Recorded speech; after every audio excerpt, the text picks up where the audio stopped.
Well, for more on the campaign underway and the potential for any peace talks, I spoke a brief time ago with Seche, who formerly served as US Ambassador to Yemen. Seche, thank you very much indeed for joining me. As we've just heard in that report, it seems that these airstrikes are actually turning resistance against the Saudi coalition and therefore Western allies such as the US. How damaging could this be? Jane, I think this has got to be a natural reaction to what has been going on now for 6 months. March 26 was the start date of the Saudi air campaign. It's gone on relentlessly since then. There are now 1.4 million internally displaced Yemenis, over 4,000 casualties, and 10,000 refugees. The humanitarian dimensions of this are just appalling. And I think it really has to have some kind of a reaction among the Yemeni people, and I think it will erode support for what the Saudis have, I think in theory anyway, tried to do, which is correct, but I think the instrumentality of it is probably not very well conceived. So given the high number of casualties and the very disturbing suspicions of potential war crimes, is this a coalition that the US should be part of?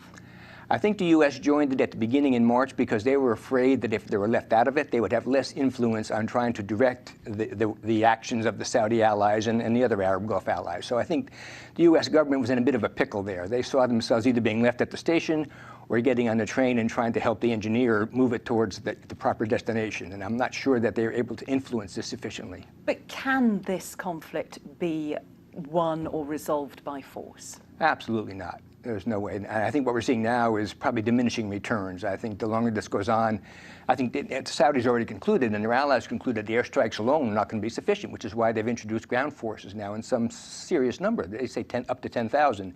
Emiratis, Saudis, Qataris, maybe even Egyptians, although that's not clear either. But certainly they realize they can't do this only by air. And so now they're going to try to do it on the ground. And I think that has also very disturbing consequences. If they look at Sana'a, the capital, as the next target, and they seem to be talking about that, if these peace talks that are now being bandied about don't succeed, they will look at trying to assault the capital. Well, let's talk about these peace talks. At the moment, both sides, the Houthi rebels and the government, say that they will attend. But what chance of success, given the situation on the ground?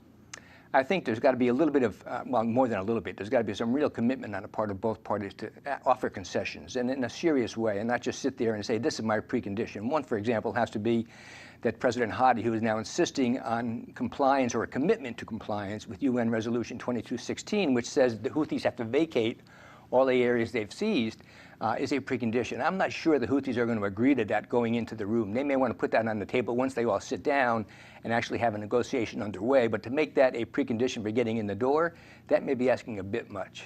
So chances of success not very high? Well, I have a lot of faith in the UN envoy, and I certainly hope that people are beginning to see that this is a terrible situation and only the way to get out of it is through a negotiation. Seche, thank you very much indeed for joining me. My great pleasure. Thank you, Jane.